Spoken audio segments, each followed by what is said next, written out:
Hi everyone. তো চলো আজকে আমি তোমরা লগে একটা রান্না শেয়ার করবো। তো কি রান্না সেটা তোমরা দেখো আর তোমরাও বাড়িতে ট্রাই করো।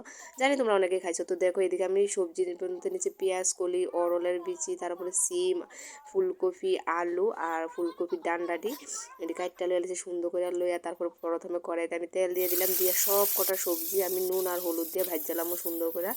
ভাজা টাজা হয়ে গেলে আমি জানি তোমরা খাইছো, বলতে এই সবজি না থাক আমার এখানে আমার বাড়িতে যা যা সবজি আছে তাই দিছি।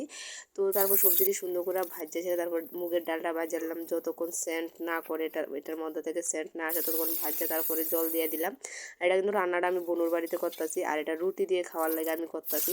তারপরে ডালটা হয়ে গেলে দিয়ে দিলাম শুকনো লঙ্কা, পাঁচফোড়ন, তারপরে আদা বাটা আর লঙ্কা বাটা দিয়া তারপরে আমি এবার ডাল দিয়ে দিলাম। ডাল আর দিয়ে সেটা তারপর সবজিটি ভাজা রাখা সবজিটি সবজি দিয়ে দিছি, দিয়ে সেটা আবার চিনি দিয়ে দিছি, লবণ দিয়ে দিচ্ছি, দিয়ে সেটা এবার দেখো এটা যখন একটু মাখো মাখো হয়ে আসছে তারপরে আমি ঘি দিয়ে দিছি 1 চামচ।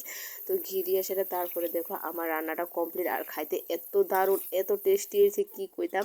তো দেখো আমার রান্নাটা কমপ্লিট, কেমন লাগছে জানাও। আর জানি তোমরা ট্রাই করছো, আর যারা না ট্রাই করো তারা প্লিজ ট্রাই করে দেখো, অনেকটা স্বাদ খেতে। টাটা।